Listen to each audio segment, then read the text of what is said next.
My name was Jenny Sullivan, and if you're hearing this story, it means the truth has finally come to light. For 23 years, I lived believing I was a rejected orphan, a burden to my family. But the truth was far more sinister than I ever imagined. My uncles didn't just steal my childhood and dignity, they stole my inheritance, my future, and nearly managed to steal my memory. Nearly. Because you see, sometimes death isn't the end of the story. Sometimes it's the very moment when all the cards are finally laid on the table. And when that moment came, my dear uncle and aunt, Michael and Janet Sullivan, realized they had gravely underestimated the dumb orphan they raised in the attic. The town of Cedar Creek, deep in rural Texas, was one of those places where everyone knows everyone and secrets spread faster than wildfire in dry grass. I was born there in 1998, daughter of Sarah Sullivan and supposedly fatherless. At least, that's what Michael and Janet Sullivan, my mother's siblings, had told me since I was old enough to understand words. Your mother died giving birth to you, Jenny. A tragedy. And your father? Well, he vanished before you were even born. A coward who abandoned Sarah while she was pregnant, Aunt Janet would say whenever I asked about where I came from. But we took you in, even though it was hard. We've always been good to you. Good. That word echoed ironically through the hallways of the Sullivan house.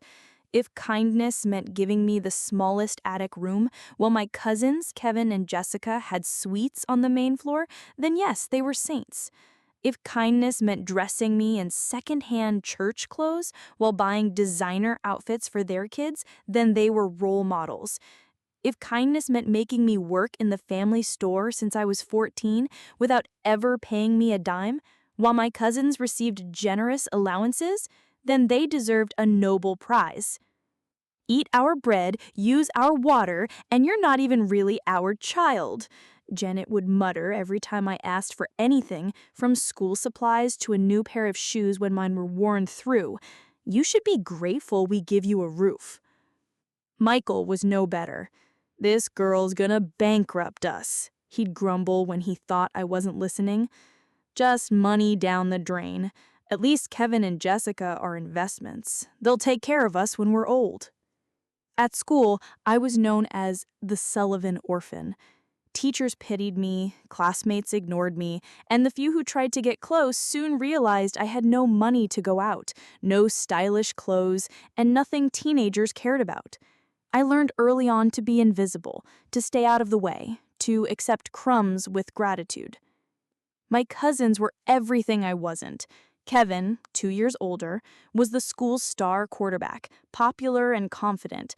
Jessica, my age, was the town's princess, pretty, well-dressed, spoiled. They weren't openly cruel to me, but their indifference hurt more than any insult. I simply didn't exist in their privileged lives. Jenny, clean Kevin's room. Jenny, do Jessica's laundry. Jenny, help out at the store.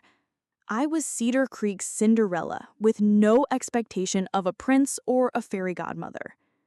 What hurt the most was seeing other orphans at school who were adopted with love, treated like real children. The Morrisons had adopted 3 siblings and treated them like gold. The Petersons took in a girl from Mexico and gave her a life fit for a princess. I constantly asked myself what was wrong with me, why I didn't deserve love. Maybe if you tried harder, Janet would say when I cried. Maybe if you were more grateful, more helpful, more, I don't know, Jenny, you've always been a difficult child. Difficult. Me, who never complained, never asked for more than the bare minimum, never caused trouble. Difficult because I breathed, because I existed, because I was a constant reminder of the burden they took on. At 16, I got a part-time job at the local coffee shop, in addition to the unpaid work at my aunt and uncle's store. Every cent I earned went secretly into a cookie tin hidden in the attic. My dream was to save enough to attend college far away and start a new life, one where no one knew I was the Sullivan orphan. Time crawled by in Cedar Creek. I watched my classmates graduate, go off to college, find love, live. I merely existed, working, saving, dreaming of a future that felt impossible. Then, in December 2021, just after my 23rd birthday, which, as always, went unnoticed, everything changed. I was organizing the store's stockroom when I heard Janet answering a call up front. Hello? Who? Robert Hayes? No, sorry, I don't know anyone by that name. What? Daughter?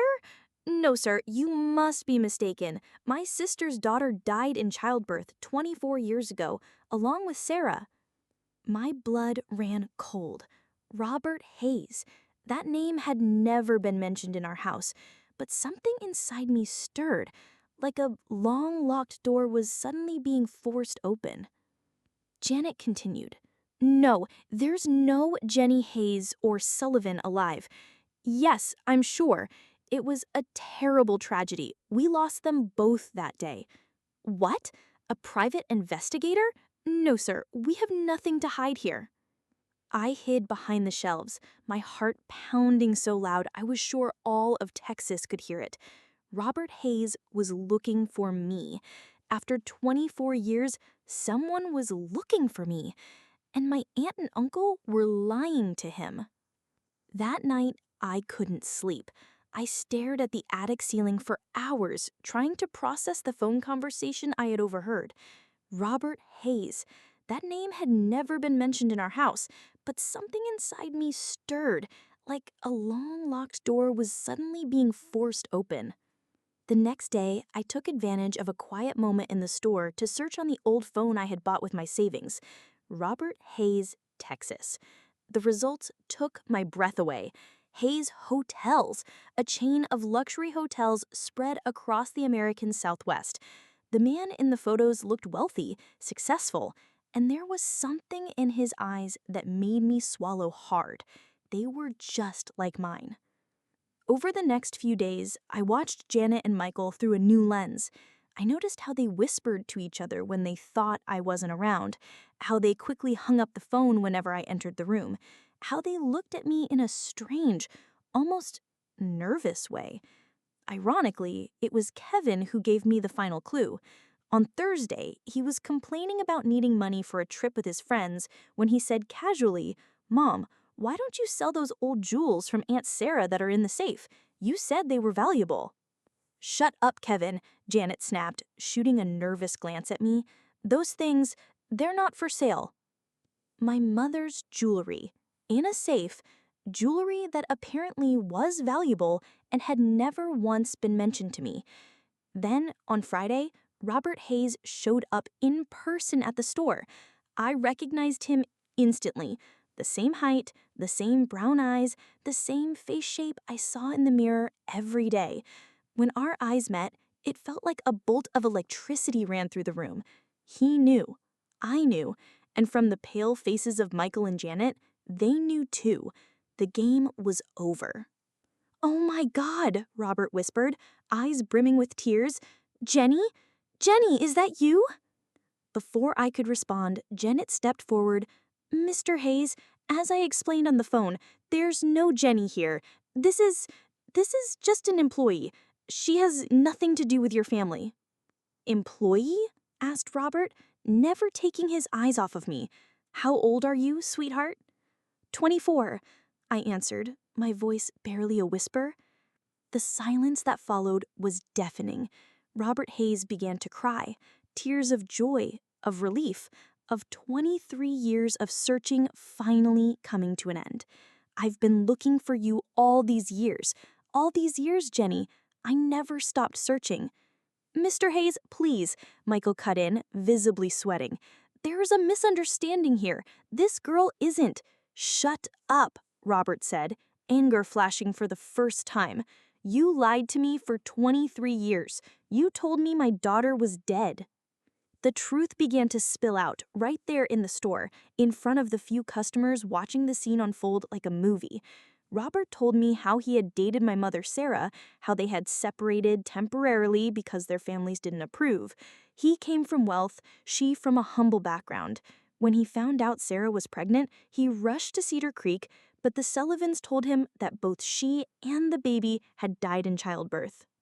I was at work when I called to check on her, Robert said, holding my hands like I might disappear at any second. Michael answered and told me there had been complications, that I had lost us both. I I blamed myself for not being there, for not pushing harder for us to stay together. Janet and Michael stayed silent, cornered by their own lies. Why? I asked them, my voice steadier now. Why did you do this? It was Janet who answered, her voice trembling. Sarah was sick, Jenny. She asked us to take care of you if something happened, but she also asked us to keep you away from Robert. She said he wasn't trustworthy. Lies, Robert exploded. Sarah loved me. We were going to get married. But I saw something in Janet's eyes, a flicker of greed I knew all too well, and I began to suspect that there was much more to this story. In the days that followed, my life changed completely. Robert insisted that I move in with him in Dallas, at least temporarily, while we got to know each other. For the first time in my life, I had a beautiful bedroom, new clothes, and someone who actually cared about what I thought. My father, what a joy it was to finally use that word, showed me photos of my mother I had never seen, told me stories I had never heard. Sarah Sullivan wasn't the simple, poor woman my aunt and uncle had described. She had a degree in accounting, worked for a reputable company, and had left behind a substantial inheritance for me. An inheritance? I asked, confused. Yes, Robert confirmed, showing me documents. Sarah had a $200,000 life insurance policy, plus $600,000 in investments she'd accumulated over the years. It was all meant to go to you when you turned 18. I tried to locate the will years ago, but the Sullivans told me there was nothing, that Sarah had died leaving only debt. $800,000. While I lived in an attic, wore used clothes, and worked since I was a child, there had been $800,000 that were rightfully mine. That's when the anger began to rise inside me. Not wild, destructive anger, but something colder, more calculated. My aunt and uncle hadn't just stolen a better life and a father from me, they had stolen my inheritance and used it to raise their own children in luxury, all while making me believe I was a burden. The thing has got even more interesting when I returned to Cedar Creek to collect a few things. Suddenly, I was the Sullivan sweetheart. Jenny, our dear niece, Michael greeted me with an enthusiastic hug that made me want to vomit. What a blessing that you found your father. We always knew this day would come. We always knew, Janet echoed, smiling as if the past 24 years of cruelty had never happened. We took such good care of you all these years, preparing you for this moment. Kevin and Jessica, who used to barely acknowledge me, now wanted to talk about the family's future and keep our bond strong. It was pathetic, but also revealing. Family is everything, Janet said now, serving the best dinner they had ever made for me. And now that you have this opportunity with your father, I'm sure you won't forget who took care of you all these years. They were broke, I found out from neighbors who, now that I was important, felt free to talk. The Sullivan store had been losing money for years. They owed a fortune in taxes, and the house was mortgaged to the brim. So I started playing their game. I smiled when they called me Dear Jenny, thanked them for their years of dedication, and even let them come with me to officially meet my father, where they introduced themselves as the loving family who raised Jenny with such care. Robert, being a smart man, saw through the act immediately, but respected my strategy for handling it. Meanwhile, I launched my own investigation. I used part of the money my father gave me to hire a discreet private investigator, James Morrison, a former Dallas cop who specialized in financial fraud. I want you to find out exactly what happened to my mother's inheritance, I instructed James. Every cent, every document, every financial move the Sullivans made over the last 24 years. What James uncovered in the months that followed was a complex web of forged documents, secret bank accounts, and fund embezzlement.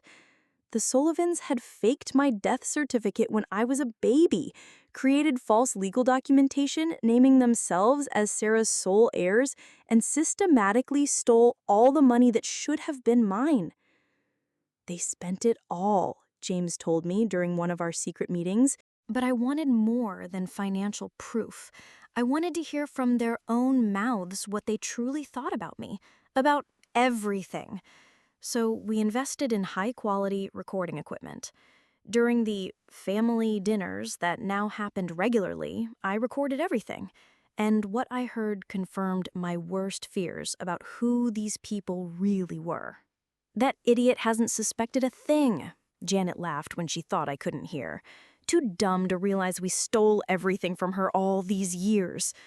The important thing now is getting more money out of her rich daddy, Michael schemed. Jenny's our golden ticket. We need to convince her to invest in the store, maybe even lend us money to pay off the debts. She's always been slow to catch on, Kevin chuckled. Remember how she believed every story we told her?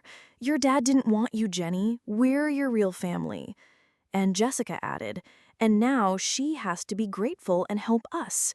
After all, we raised her all these years. Every word was a knife in my chest, but also a piece of the puzzle that was my revenge.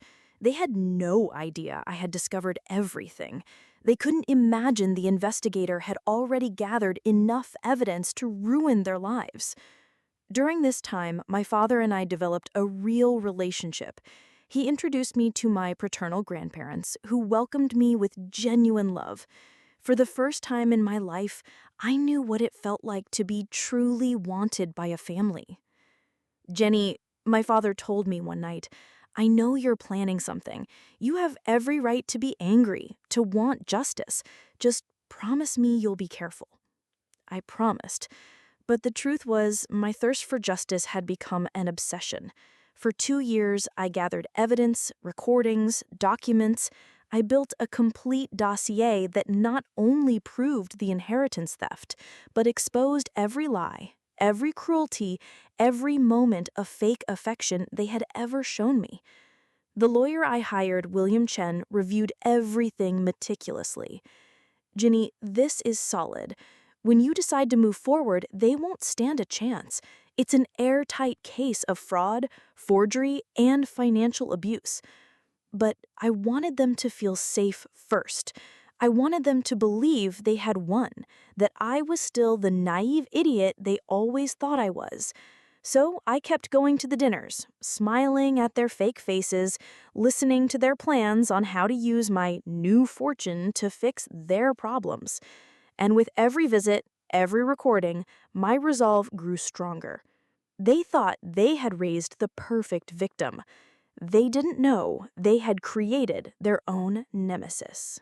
Death, I learned, has its own cruel and precise timing.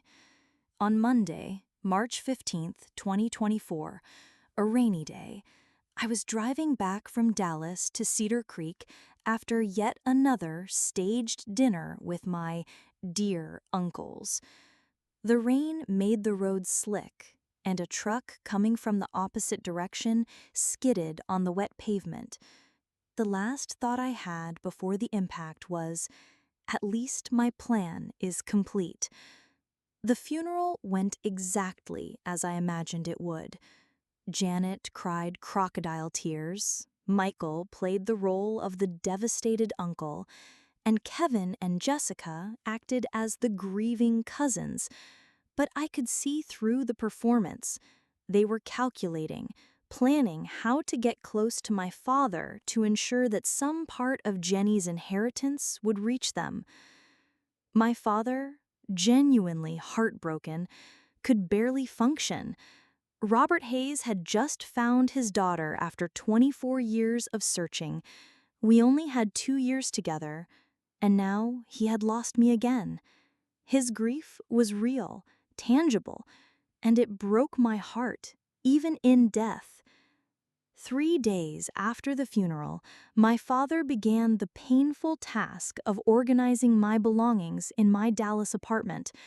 I had intentionally left everything neatly arranged, a final gesture of love and respect to help him through such a difficult moment. That's when he found my laptop and the box labeled, "For Dad, open only if I'm no longer here," hidden in the bedroom closet. Inside the box, there was a letter. "Dear Dad, if you're reading this, it means our time together ended sooner than we expected. I want you to know that the 2 years I spent by your side were the best of my life. You gave me something I never had. True, unconditional love. Now, I need you to be strong because I'm going to tell you the full truth about the Sullivans and what they did to me and to you. The laptop password is Sarah, Jenny, Robert, 2025. Watch the videos in the folder named The Truth. With all my love, Jenny." With trembling hands, Robert entered the password and opened the folder. The first file was a video I had recorded a week before my death. "Hi, Dad. If you're seeing this, it means I'm no longer here to tell you myself. Over the last 2 years, while pretending to accept the Sullivans' fake affection, I've been investigating what really happened to Mom's inheritance, and what I found will shock you." The video continued, showing documents, bank statements, falsified certificates. Everything was meticulously organized and explained. Robert watched in horror as I laid out every aspect of the Sullivans' elaborate fraud. They stole $800,000 that was rightfully mine, Dad. They used that money to raise Kevin and Jessica in luxury while forcing me to work like a servant and live like a pauper. But that's not even the worst part. The second video showed the secret recordings I had made during the family dinners. Robert heard Janet laughing. "That idiot has no clue. Too dumb to realize we stole everything from her." He heard Michael scheming. "Jenny's our golden ticket. We need to squeeze more money from the rich dad." He heard Kevin mocking. "She's always been slow to catch on. Remember how she believed all our lies?" Jessica added, "And now she has to be grateful and help us. After all, we raised her." Every word hit Robert like a punch to the gut. He was witnessing the true faces of the people who had separated him from his daughter for decades and made her suffer her whole life. The third video was the most devastating. "Dad, I recorded this 3 days ago. I need you to know that despite all the pain they caused me, I learned something important from you. How to forgive without becoming a doormat. I forgive the Sullivans for what they did to me, but that doesn't mean they should escape the consequences." The laptop contained a full folder of legal documents I had prepared. Contracts with lawyers, full reports from the private investigator, evidence organized chronologically, and recordings categorized by the crimes committed. Everything was ready to present in court. I had even prepaid the attorney fees and left specific instructions on how to proceed. The final video was a direct message to the Sullivans. To Michael, Janet, Kevin, and Jessica Sullivan. If you're watching this, it means my father has discovered the truth you hid for 26 years. You thought I was stupid, easy to manipulate, too grateful to question you. You were wrong. You stole my childhood, my inheritance, my relationship with my father, and 24 years of his life. You made me believe I was a burden, when in reality, I was the source of the wealth that funded your luxurious lifestyle.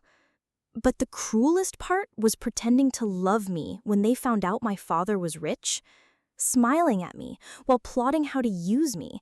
That's not just theft, it's psychological sadism. The justice you avoided for decades has finally arrived, and it came at the hands of the dumb orphan you so deeply underestimated. The video ended with a full list of all evidence explaining how each item proved a specific crime and outlining the legal consequences they would now face. Robert watched everything 3 times before he could fully process it.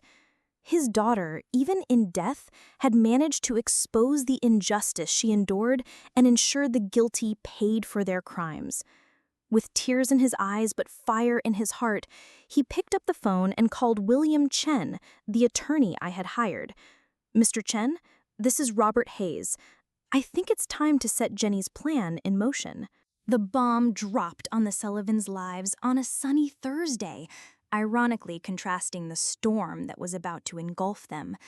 William Chen arrived at their house accompanied by 2 FBI agents and a court officer, carrying boxes of documents and evidence.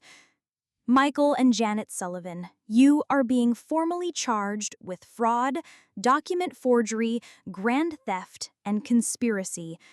Kevin and Jessica Sullivan, as direct beneficiaries of the stolen funds, will also face charges." Janet's face turned ghost white as Chen began listing the evidence. "We have recordings of you admitting the crimes, falsified documents, suspicious bank transfers, and a full confession obtained through authorized private investigation by the victim." "That's impossible," Michael stammered. "Jenny never... she wasn't capable of..." "Of what? Of being smarter than you?" Chen cut in. "Jenny Sullivan Hayes spent 2 years meticulously documenting every crime you committed against her. She knew exactly who you were." The arrests happened that same day. Kevin was taken in at the university he attended with Jenny's stolen money. Jessica was arrested at work, a job she had landed through connections paid for with the stolen inheritance. Michael and Janet were escorted out of their home in handcuffs as neighbors looked on in shock. The trial lasted 3 months and became the biggest scandal Cedar Creek had ever seen. Jenny's recordings were played in court, revealing not only the financial crimes, but the psychological abuse she endured. The victim was not only financially robbed, she was systematically emotionally abused by people who were supposed to protect her, while those same people lived in luxury funded by the money they stole from her. Janet received 12 years in prison. Michael, the mastermind of the fraud, was sentenced to 15 years. Kevin and Jessica, as knowing beneficiaries, each received 5 years and were ordered to pay restitution. All Sullivan family assets were seized to repay the restitution: the house, the cars, investments, even Sarah's jewelry they had hidden for decades. Everything was auctioned, but still didn't cover even a third of the total amount with interest and inflation. Robert Hayes founded the Jenny Sullivan Hayes Foundation for orphaned children and victims of family abuse. "My daughter taught me that justice is not just about punishing the guilty, it's about protecting the innocent yet to come," he said at the launch ceremony. The story went national, becoming a case study in law schools on posthumous justice and evidence planning. Jenny became a symbol that intelligence and determination can overcome years of abuse and injustice. William Chen kept a copy of all the evidence as a memento. In 30 years of law, I've never seen anyone plan their own posthumous justice so perfectly. Jenny didn't just secure justice for herself, she created a blueprint for other victims. Cedar Creek was never the same. The town that once ignored the Sullivan orphan now had a street named after her, and her story was told as proof that the truth, no matter how buried, always finds a way to rise. My revenge was complete, but more importantly, I had found peace. The girl who lived as a burden had died a hero, and the justice denied to me in life had been served perfectly in death. Sometimes death isn't the end of the story. Sometimes it's just when the real story finally begins to be told.